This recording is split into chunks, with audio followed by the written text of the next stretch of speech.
Yesus mengajarkan kepada kita bahwa iman kita itu bukan soal yang kelihatan di luar, tapi bagaimana kita ini menjalani kehidupan. Seringkali kita terperangkap tampak hebat di gereja, kelihatan baik di gereja, tapi di luar pintu gereja, di rumah, kita tidak jadi kesaksian. Kenapa? Karena kita terjebak dalam kemunafikan. Matius 23 ayat 25-28 berkata gini, "Celakalah kamu, hai ahli-ahli Taurat dan orang-orang Farisi, hai kamu orang-orang munafik, sebab cawan dan pinggan kamu bersihkan sebelah luarnya, tetapi sebelah dalamnya penuh rampasan dan kerakusan. Hai orang Farisi yang buta, bersihkanlah dahulu sebelah dalam cawan itu, maka sebelah luarnya juga akan bersih." Ayat 27, "Celakalah kamu, hai ahli-ahli Taurat dan orang-orang Farisi, hai kamu orang-orang munafik, sebab kamu sama seperti kuburan yang dilabur putih, yang sebelah luarnya memang bersih tampaknya, tetapi sebelah dalamnya penuh tulang belulang dan pelbagai jenis kotoran." Baca sama-sama ayat 28. "Demikian jugalah kamu, di sebelah luar kamu tampaknya benar di mata orang, tetapi di sebelah dalamnya kamu penuh kemunafikan dan kedurjanaan." Kita akan terjebak dalam kemunafikan kalau kita lebih peduli kepada apa kata orang, penilaian orang terhadap kita, daripada bagaimana kita menjalani hidup kita sebenarnya. Lihat saja bagaimana orang mengupload di sosial media. Mereka pasang wajah-wajah bahagia, tapi apakah benar hidupnya bahagia?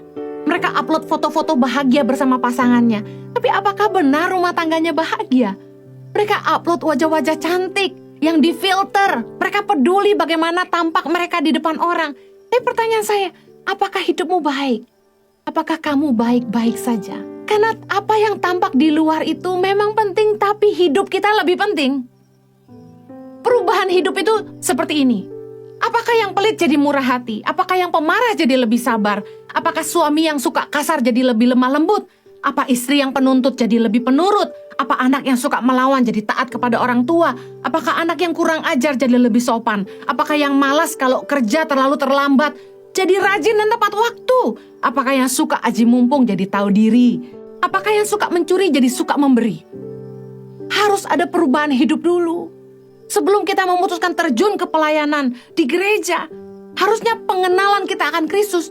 Tanda yang pertama adalah perubahan pribadi, karakter yang diubahkan. Munculnya karakter-karakter ilahi. Bagaimana kita semakin berbuah, hidup kita jadi berkat, membawa keharuman pengenalan akan Kristus di mana-mana. Apakah pasangan kita dan orang-orang terdekat kita di rumah bisa melihat perubahan hidup kita yang sebenarnya? Karena merekalah yang paling tahu siapa kita, dan pendapat mereka harusnya lebih penting daripada siapapun. 1 Timotius 3, syarat-syarat penilik jemaat kalau Anda ingin melayani di gereja. Ayat 2, "Karena itu penilik jemaat haruslah seorang yang tak bercacat, suami dari satu istri, dapat menahan diri, bijaksana, sopan, suka memberi tumpangan, cakap mengajar orang, bukan peminum, bukan pemarah melainkan peramah, pendamai, bukan hamba uang." Ini bicara soal karakter. Harusnya ada perubahan dalam karakter dulu, baru melayani. Kemudian ayat keempat, seorang kepala keluarga yang baik, disegani dan dihormati oleh anak-anaknya. Ayat kelima, jikalau seorang tidak tahu mengepalai keluarganya sendiri, bagaimana ia dapat mengurus jemaat Allah? Bicara soal apa? Jadi saksi dulu di rumah. Pelayanan itu dimulai di rumah. Ministry starts from home. Kalau kita mau belajar melayani, layanilah keluargamu dahulu. Melayani dulu di rumah. Amen. Jadi berkat dulu buat keluargamu. Buat apa kita kelihatan murah hati di gereja? Kita kelihatan hebat di mimbar. Tapi kalau di rumah anak istri kelaparan, uang sekolah nggak bayar 2 bulan, cicilan rumah nunggak, hutang nggak bayar-bayar, di tempat kerja kita jadi batu sandungan, buat apa? Iman itu harus sejalan sama kehidupan, bukan hanya apa yang kelihatan orang.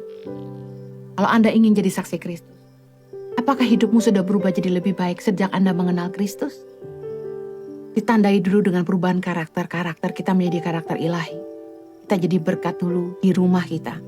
Baru kita jadi berkat di tempat pekerjaan kita, di komunitas, di gereja, di kota, dan di bangsa. Amen.